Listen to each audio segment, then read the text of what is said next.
check this out. Obviously, all the information is fucking censored in it, so I put into Microsoft Copilot. It's like Sun Create All, to keep it nice and simple, and it spits out this load of shit. Indeed, the sun plays a vital role in the solar system. It's not a solar system, okay? That just doesn't. The sun is not massive, massive, massive, massive. The Earth is far more vast than the size of the sun, okay? There's just, the sun's not as big as you think it is, and it's not as far as where you think it is. However, it creates everything. It creates everything, like through all the electromagnetic frequencies, vibrations. Whatever exists now, it came from that.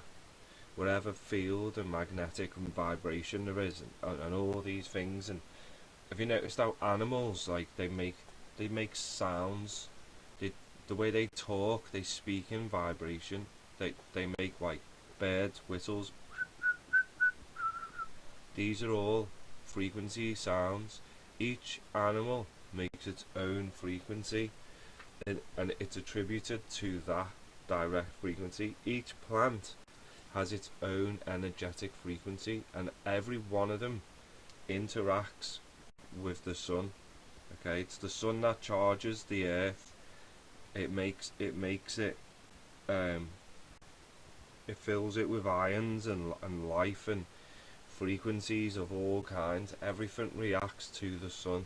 Okay, so the sun is the create. All the mountains that have been ripped up and pulled and, you know, look like they've been drawn out of the waters, because they did. They were pulled out of the abyss. The energy, the heat, and the frequency of the sun, when he was doing what he was doing, when it was forming everything, all he had to do was hover over the abyss. Once he became light, pound it, the mineral rich abyss, with heat, sound, frequencies, whatever, and he's manipulating. Now he's in control of that. He's solidified certain minerals in certain ways, and it's all vibrations, it's all frequency. They look like, not like waves. When you look at mountain ranges, they don't look like waves, but if you look at them, they look, it's points of energy where they've, like, peaked. You could look at them like sound waves. If you mapped a mountain range, it would be like a 5D sound wave. Do you know what I mean? With the heat and the light, everything was created like that. And then, as like I said, everything's got its own individual frequency. Your heart's got a frequency. A plant's got a frequency. An insect's got a frequency. Everything has got a frequency. Everything that lives has got its own vibration.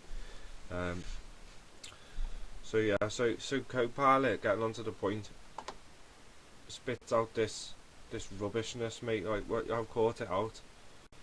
It says the sun generates through a process called nuclear fusion. Okay, in its core, it doesn't have a core. The core of the sun is where the creator dwells.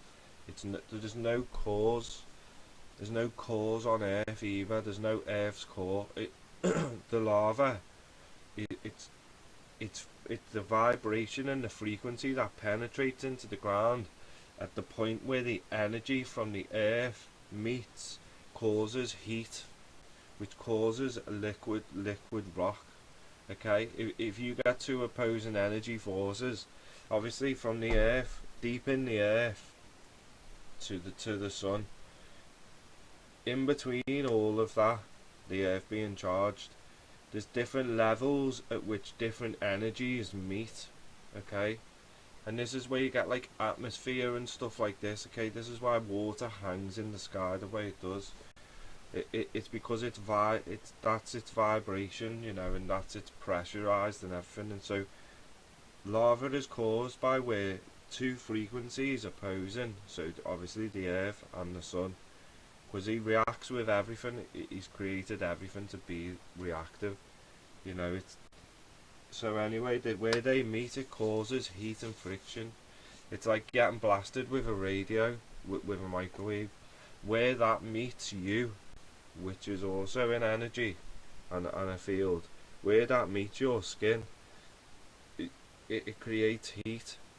Okay, that's where it's found its density, its matching density of energy waves, or its matching pattern where it just causes friction. Anyway, so it goes on to tell me that the sun plays vital roles in nuclear fusion and all this. And the sun generates hydrogen atoms combined from helium. Mate, honestly, it's a fucking vacuum in space. So if it's always been a vacuum in space, how did hydrogen and helium, two gases, come together? How did that happen? It doesn't make sense. Nothing they say makes sense. Okay? If you look at the ancient stuff, especially in the Ogdode, it tells you each planet is its own living entity. These are primordial. The planets are what's known as primordial beings. Okay, they are in fact living things. Okay, not like in the senses they have an eyes and ears, a nose, a mouth. They are something very different than what we know. These are things that we don't know. Man doesn't know why these things live and why they move, but they're never still, and they have their own things around them like moons which also interact with their energy fields. Okay, because they're living. As long as they're vibrating, they're alive, and they're type of entities that we can't understand. This is beyond. Okay, they are primordial. They were there first.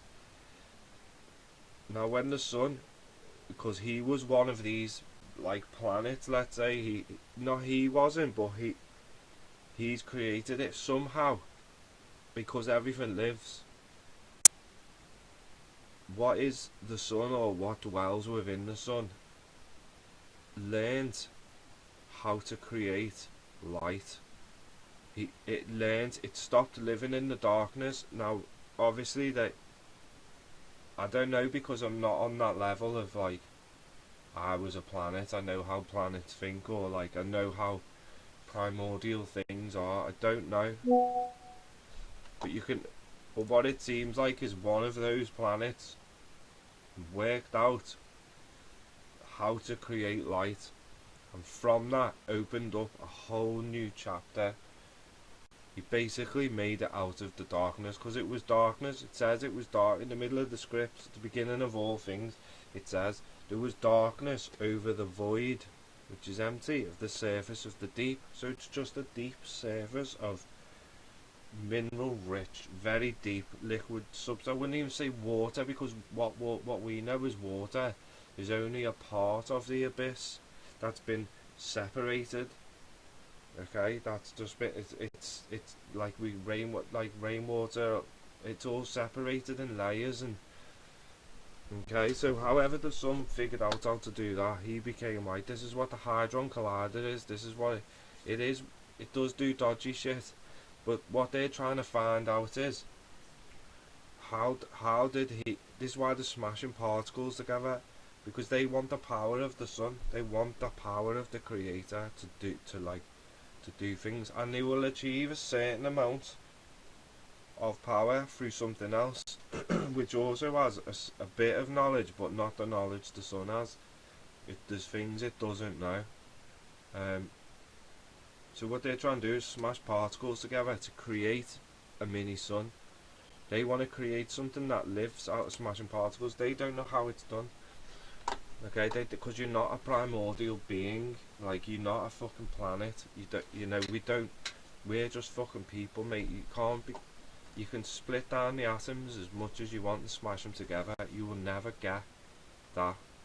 Just because you're not in that time, you're not in that zone. There's things that existed within the expanse above that we have no contemplation over. We just don't fucking know, like.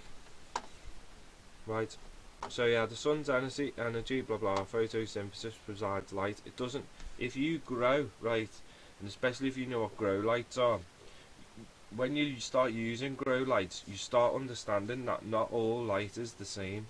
Not all light is the same. You can't just put a light on and the plant will grow. It needs different levels of wavelength in the different colours that are within the rainbow. Okay? Green makes them grow more lushy. Blue, it makes it stunted. You know, yellow makes it leggy.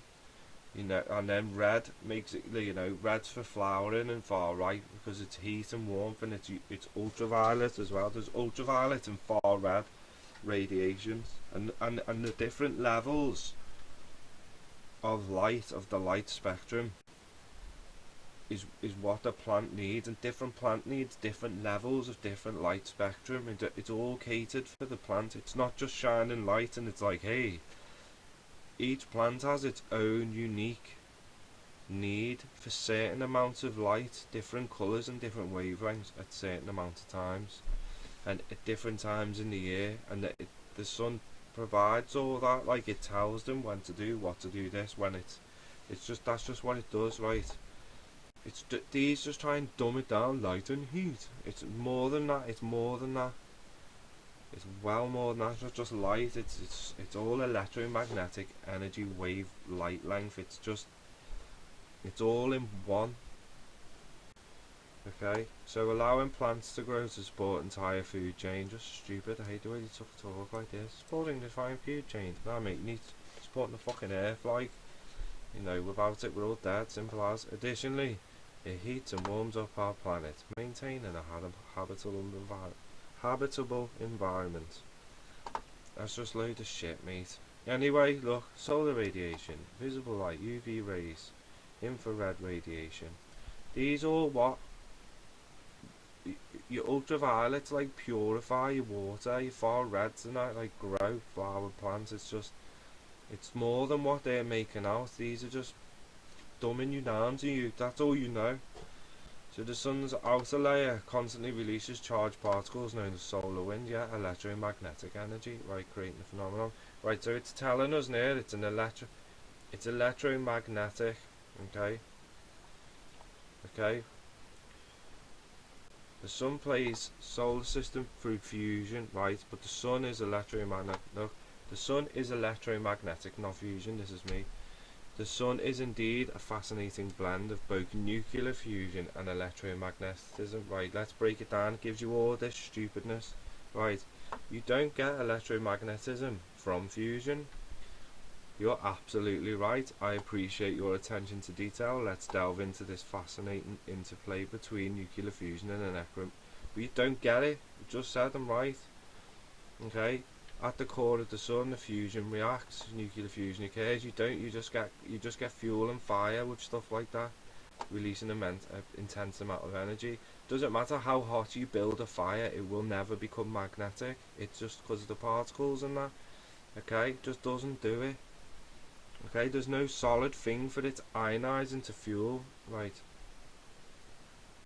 Oh mate, it's just fucking mad. Like, just read it, you know.